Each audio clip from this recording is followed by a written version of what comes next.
Coming up on this episode of NPS Now, Norfolk Public Schools named its newest district-wide Teacher of the Year.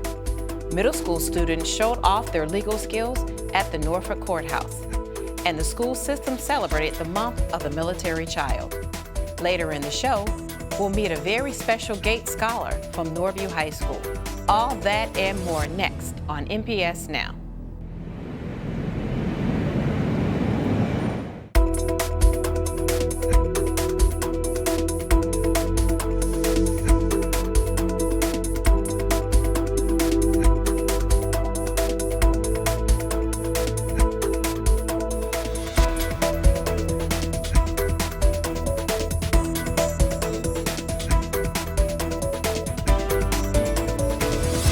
Hello and welcome to NPS Now, your source for news and information about Norfolk Public Schools. I'm your host, Karen Tanner. Norfolk Public Schools celebrated the Teachers of the Year from every school during a special ceremony at Norview High School. After recognizing the three finalists, Kenyatta Van, a science teacher from Norview Middle School, was named District-Wide Teacher of the Year. Ms. Van's obvious devotion and love for her students made her an outstanding choice for this prestigious honor. I believe it's all about building rapport. And we say cliche, a student doesn't care how much you know until they know how much you care, but that's the truth. If you can't come into a classroom and build a rapport and a relationship with the child, they don't care about learning anything from you. Day one, my goal is to establish that relationship. And so even my kids who are maybe on a lower level, they try really hard. And maybe not because they love school, but they try hard for me because they know that I love them and they know that I want the best for them. Students from Ghent School and the Academy for Discovery at Lakewood faced off against one another in the courtroom law mock trial final at the Norfolk Courthouse, with Lakewood serving as the prosecution and Ghent as the defense. Both sides vigorously argued their Avengers-themed case to determine if Thor was guilty of assaulting Thanos. After successfully presenting their cases, Ghent was named the winner by the slimmest margin ever in the competition. Attorneys from local law firms worked with the students for weeks to prepare them for the trial and help them gain a real understanding of how the judicial system works. They taught us to get all the questions correct and make sure that we know the responses from the witness and the attorneys. The opening and closing, you want to get all the information out before and after the trial. So I think it was a great help having them there, and it was very important that they were there. I think we did very well overall as a team. We worked together for a while on this, and we came prepared to win. I think with this crew, they seemed to really understand why they were doing what they were doing, for the most part, which is unique given that they're middle schoolers. I think it's imperative for every student in this country to understand the judiciary and how it actually works rather than what they see on television, and I think these students have accomplished that. Nearly 70 4th and 5th graders from 17 elementary schools in Norfolk competed against one another at this year's Math 24 Challenge at Fairlawn Recreation Center. During matches, students were tasked with being the first to use the four numbers on the Math 24 card to create an equation that equaled 24. After 4 tense rounds of play, B.J. McIntyre from Calcutt Elementary was named the champion of this year's thrilling competition. Oh, it was absolutely fabulous. The students were excited, the parents were excited and engaged to see their students looking for patterns and finding ways to make 24. It was fierce, but they had a great time. It goes back to our goals and just helping students to see math as a part of their world, math that can be fun, and it's looking for patterns. The game was created upon looking for patterns, and in any science or in any mathematics, we solve problems by looking for those patterns and applying them to new situations. We just look for the patterns. Like when we first started off, we know like 6 times 4 is 24, 8 times 3 is 24, 30 take away 6 is 24. So it was like finding all those patterns and really just going for it. I love it because I play sports, and I think like education competitions are like better than sports probably because it's more competitive than sports. Norfolk Public Schools, in collaboration with Naval Station Norfolk, celebrated the month of the military child in April with a special event at Larchmont Elementary. In front of a packed crowd, finalists from the elementary, middle, and high school levels were recognized and honored for their outstanding work in an essay contest. Performances from the All-City Jazz Ensemble, School Board Representative Jalen Mitchell, and Norview High School's award-winning NJROTC drill team rounded out the evening. Calcutt Elementary received the Purple Star designation from the Virginia Department of Education during their annual Military Appreciation Family Night in April. This designation, which is only one of 59 awarded in the state, was given to Calcutt for their dedication and commitment to military-connected students.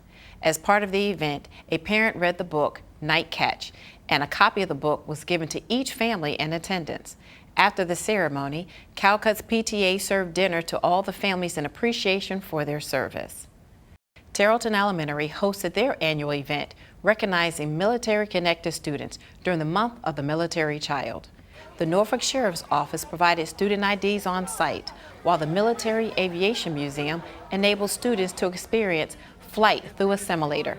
In addition, there were healthy foods offered and even a military vehicle presentation, along with a staged first aid station. Members of the Norfolk Federation of Teachers visited Ingleside Elementary to give away over 600 books to students in grades K through 5. Each student was able to choose an age-appropriate book to keep for themselves from a variety of different authors. The students showed their excitement for reading as they hugged their brand new books. Safe Routes to School and the Virginia Department of Transportation sponsored a bike rodeo at Larchmont Elementary in which students were given instruction on proper bicycle safety and operation. Norfolk police officers were on hand to help ensure that these youngsters learned to properly navigate their bikes, and they lent a hand with some basic bike maintenance. Helmets and safety gear were also provided to students who needed them. Larchmont Elementary's Watchdogs, in partnership with CHKD's Dads in Action program, hosted Dr. Jim Harris for a discussion on fatherhood in the 21st century. His speech, entitled, "What's a Dad to Do?" spoke directly to fathers from the Watchdogs program about their roles in their children's lives. Really, I want to talk about the unique responsibilities that fathers have in their families and look at like how that role's changed through time. So how some things have stayed the same, but in society today, what do fathers need to be for their children? And I'm going to talk a lot about, what does that look like in a real complicated society we live in today with things like social media and a lot of the challenges we deal with. So it's going to be talking about what's it mean to be a father in today's society. As part of their anti-bullying week, students at Sherwood Forest Elementary held an anti-bullying march around their playground and surrounding neighborhood.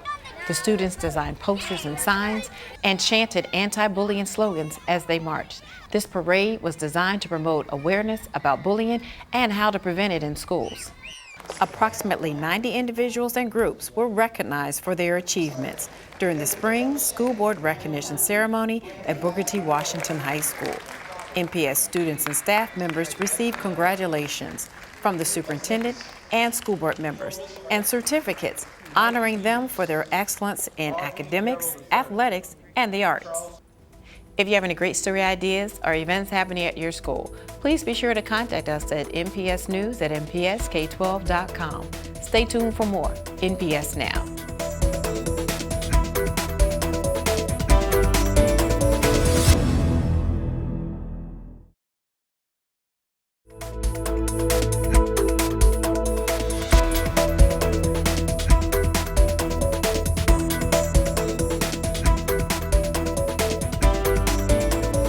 Welcome back to NPS Now. I have a very special guest with us today, Kamau Whitby. He is a Norview senior and a Gates Scholar. Welcome to NPS Now. Thank you. I'm glad to have you on the show. We're very proud of you for being a Gates Scholar and the other accolades that you have also received, which we're going to talk about in just a few minutes. But first, tell me, how long have you been in Norfolk Public Schools and what schools have you attended? So I've been NPS for all my life. So first I went to Easton Preschool, then I went to Poplar Halls Elementary, then I went to Ruffner Middle School in the Young Scholars Program, and now I'm at Norview in the LCSE program. Well, tell me a little bit about you, some of your background. Are you in extracurricular activities or sports? Yeah, so my main activities this year were first robotics, in which I'm the mechanical team captain. And then I'm also the Spanish Honor Society president at Norview. I'm a part of the National Honor Society, and I'm also in the Upward Bound program. Oh, wow. When do you sleep?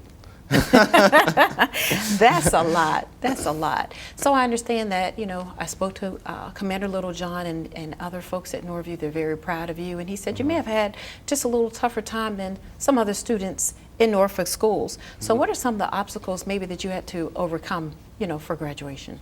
Okay, so I guess the first thing is I was born into a family with five children. So it's me, and I have one older brother, and I have two younger brothers and a sister between us. And so just being born into, it's a single mother family, and we initially lived with my mom and my grandma.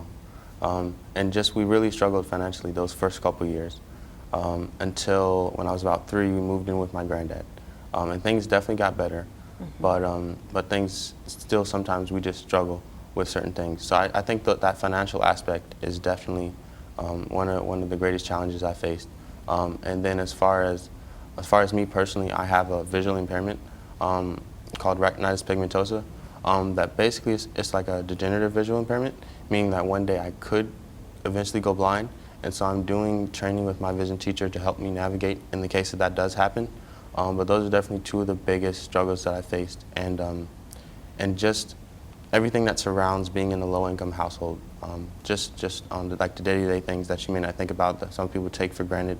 All those things, you know, like study space, sometimes being turbulent at home, things like that. All those are struggles that I faced, and that I guess make my experience a little more unique than others. And you currently stay with your grandparents? Yep, well, grandfather. And that's great. Look, we all overcome. We all love a good story of overcoming the obstacles, and you are definitely that, and you've been named a Gates Scholar, so that is just awesome. So what are your plans after graduation, and how will the Gates Scholarship help you? Okay, so my plans, currently I've committed to MIT, so I'm going to go there in the fall. And the Gates Scholarship will not only give me financial assistance with tuition, but it can also cover some personal expenses, like for technology or a laptop, things like that. And additionally, just that network of being a part of a community with like exceptionally talented and hardworking individuals, just having those connections for internships, employment later on, all of that is great. So just networking and financially, the Gates will help me a lot.